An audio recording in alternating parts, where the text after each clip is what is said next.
Now, I want to talk about an area of your specialty. I know you talk a lot about obesity. Now, how does high sugar intake contribute to obesity? Now, so when you take sugar, stimulates the release of insulin. All right. So let me take a little backward. Now it depends now on the amount of sugar that you have taken and the type. So for example, the everyday table sugar, like I said, is one molecule of glucose and one molecule of fructose. Now, unfortunately, fructose is the most dangerous of them all because fructose does not stimulate insulin release. It just quietly moves on, gets to the liver. The body does not even need it at all. It does nothing for the body, and it is only metabolized in the liver. And what happens is there's a step that we call rate limiting step in the metabolism of fatty acid.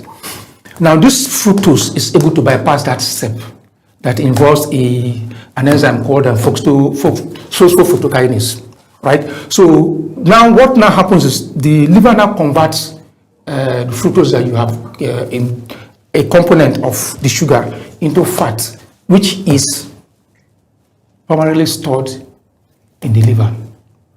And so we begin to talk about, over time, as you have more and more of that happening, you develop what we call fatty liver. But in the process of, metabolizing fructose, there are other enzymes required for you to burn fat that are inhibited from functioning. So that way you're not burning fat, but you are generating fat from the consumption of fructose. Now what happens is over time, because of the accumulation of fat, your liver becomes insulin resistant. Now when your liver becomes insulin resistant, meaning it is no longer able to respond to the signal from insulin to to carry out its normal function with respect to metabolism of glucose to produce energy. More and more insulin is released from your body. Now, what insulin does basically is to build.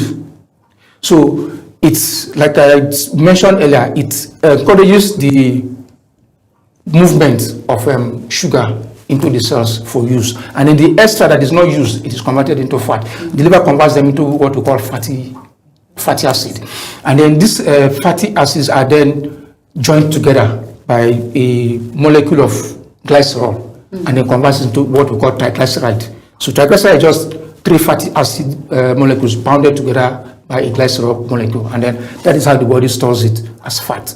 So over time, as you continue to do that, you continue to store fat and store fat and store fat. And in the meantime, as insulin level is high, it also, just the way fructose does, it also inhibits the enzymes that are required for you to break down fat. For example, there's what we call adipose triglyceride lipase. That is the beginning, that is we call it the rate limiting step for breakdown of fat.